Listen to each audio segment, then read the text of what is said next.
This video will walk you through the disassembly and reassembly of the Microsoft Surface Pro 7 Plus for Business tablet. Before you begin, ensure that your work surface is covered with an ESD-safe, non-marring material like this anti-static mat, and make sure that your surface is clean and clear of any debris or abrasive particles.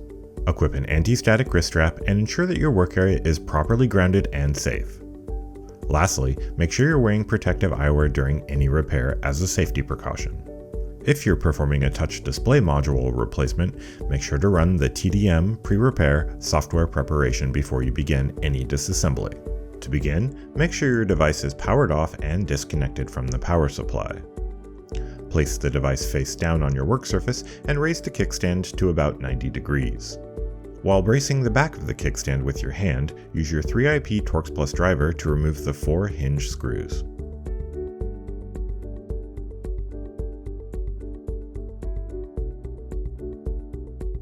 While grasping both hinges, lower the kickstand to about a 30-degree angle.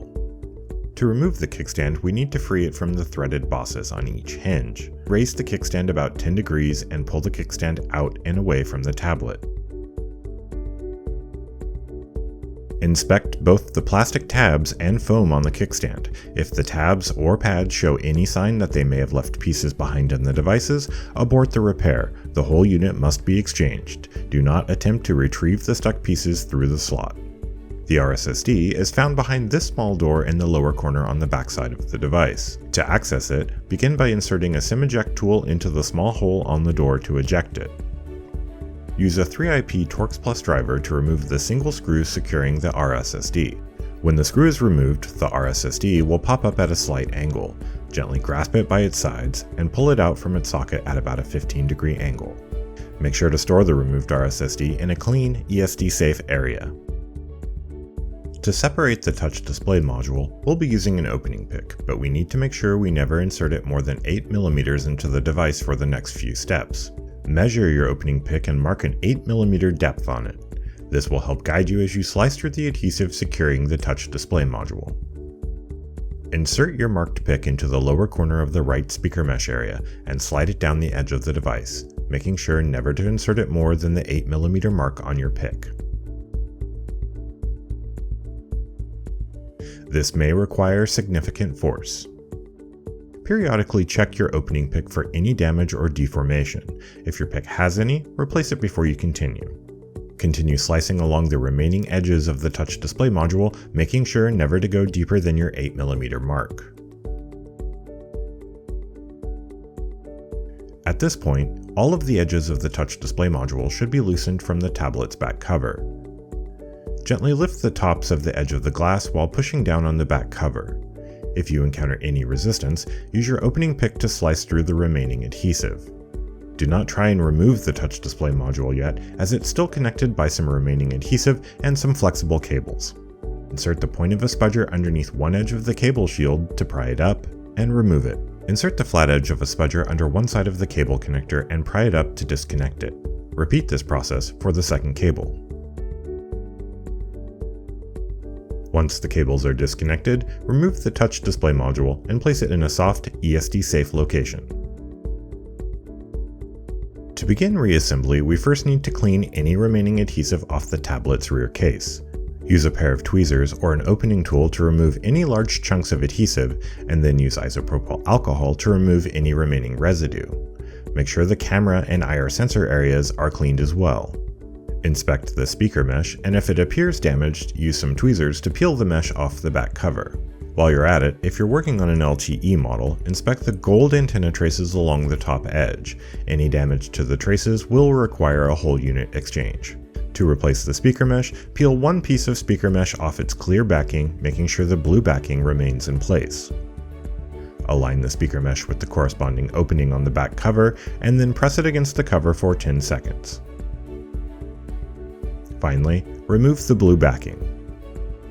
Before installing the touch display module, refer to M1153910 in the device battery inspection process to verify the battery's condition. Devices exhibiting battery issues as outlined in the battery inspection process require a whole unit replacement.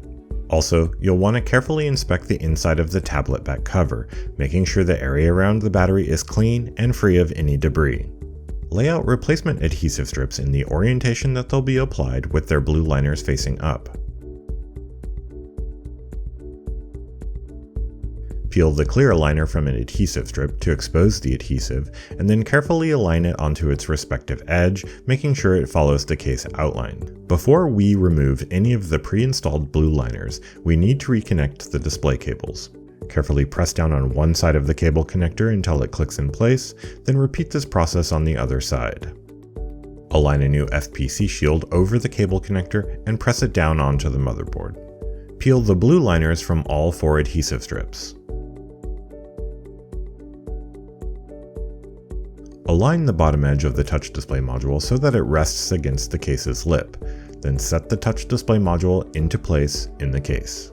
Make sure the glass is sitting flush with the back cover and doesn't rest anywhere on the top lip. Place a bonding frame over the touch display module, making sure that the cutouts in the frame line up with the buttons on the tablet, then place a foam pad over the bonding frame. Place a 70-pound, evenly distributed weight on top of the foam pad and align it with the edges of the bonding frame. Leave the weight on for about 5 minutes to bond. Shift the weight up so that 3.5 inches of weight hang past the top edge. Leave the weight in place for an additional 3 minutes. Remove the weight, foam pad, and bonding frame, and then inspect the perimeter for scratches, cracks, or gaps. Slide the replacement rSSD into its socket at about a 15-degree angle with the label side facing up. Using your 3IP Torx Plus driver, install a new screw to secure the rSSD. Align the top of the rSSD door to the rSSD recess, then gently push down the bottom edge of the rSSD door until it latches in place. To reinstall the kickstand, first make sure the hinges are set to about a 30-degree angle, and then align the plastic tabs with the device slots. Gently slide the tabs 3/4 of the way in, making sure not to use any tools or objects for the insertion process. Tilt the kickstand slightly to slot the outer lip into the respective kickstand recesses, and then ensure that both hinges are properly seated and flush with the kickstand. With the kickstand aligned, tilt it down about 10 degrees to seat the threaded bosses into the hinges. This should fully insert the plastic tabs into their slots.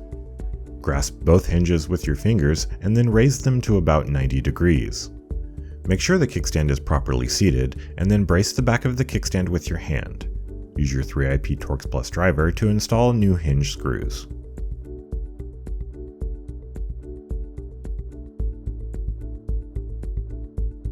Fold the kickstand down and remove any protective plastic.